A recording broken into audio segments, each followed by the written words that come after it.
Hey guys, it's Katie, and I'm here today to talk about Christmas reading traditions.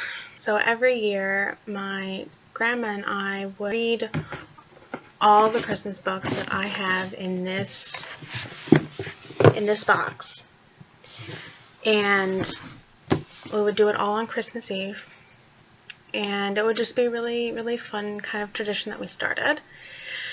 And this year, I'm hoping to change the tradition a little bit and include my parents, and so what I'm proposing that we do is, from this box, we pick one book for each person, and then we'll read it aloud to each other, and then at the end we read one final book together, which I will propose to be the night before Christmas, and then that would conclude our reading night.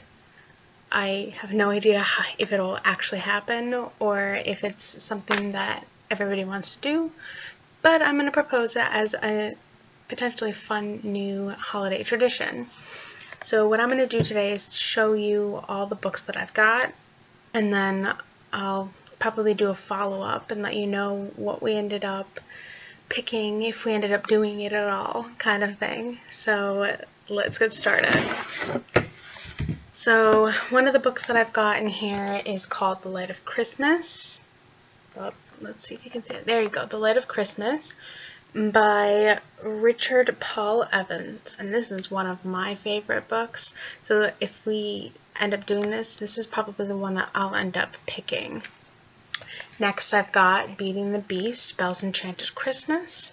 And this really just follows the plot line of the movie, if you've ever seen that. We've got this, the Christmas alphabet, and it's a pop-up book. So like each window has a different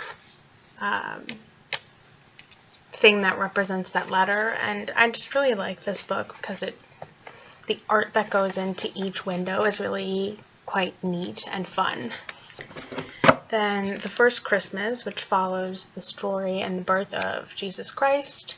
And this book is really cool because it has a lot of really, really, really gorgeous pictures and artwork.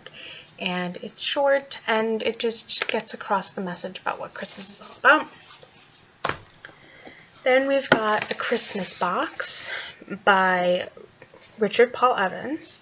Oh, I didn't realize that they were the same author. And this is a multi-chaptered book. It's about kind of the gift of Christmas and the gift of giving, and how you should just live your life to the fullest, because you never know what's going to happen. Kind of my favorite Christmas book.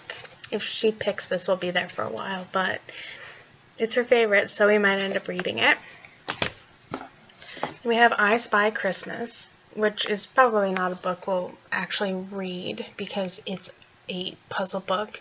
So basically each page has a theme, and you have to find certain items on each page. So for instance, like I spy a horse, so you have to find the horse in the book.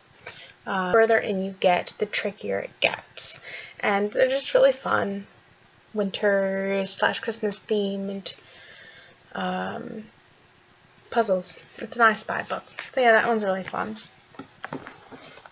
And this one is called Bright Christmas, and it's by Clemens and Kiesler. And it also has really gorgeous pictures inside.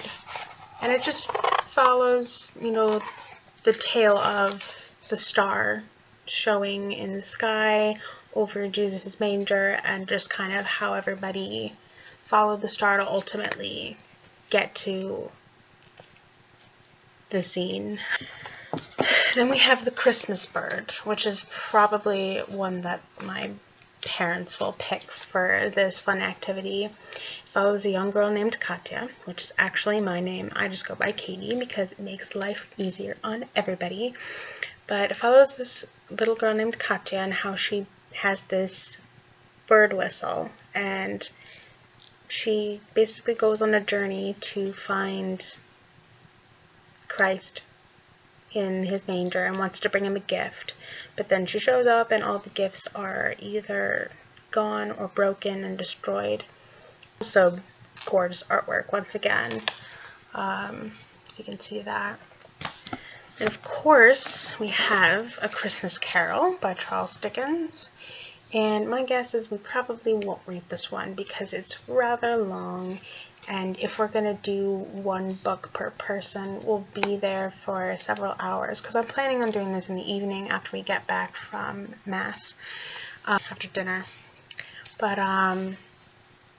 this is, of course, a classic. And if we had more time, we'd probably read this too. Who knows? Maybe before Orthodox Christmas we'll get to this one, but I don't know. Probably not. Then we have one of my all-time favorites, which is called The Christmas Miracle of Jonathan Toomey by Wojciechowski and Lynch. And this is a really lovely story as well. It follows a young boy and his mother. She's a widow, and she lost her beloved creche when they moved, and it was her father's. So basically she goes to this carpenter, Jonathan Toomey, and asks him to create a new scene for her, and he's grumpy and angry and just generally not a well-liked person, but ultimately he does decide to do it, and it follows the journey of them recreating this. And in the process, he goes through a bit of healing and ultimately comes out of his shell. So yeah, that's another one of my favorites. And then, as I said, we'll probably end the night with The Night Before Christmas. Really cute because it's very old-fashioned-y, but this is just the classic that you've got to end the night with. I read this every year. Every single year before I go to bed on Christmas Eve. So those are the books I've got, and hopefully we get through some good ones. Probably not the longer ones, my guess, but some of the shorter ones, and that we can start this new tradition because I think it would be really fun. But anyway, I will come back with another video for you guys again sometime soon. Okay, bye!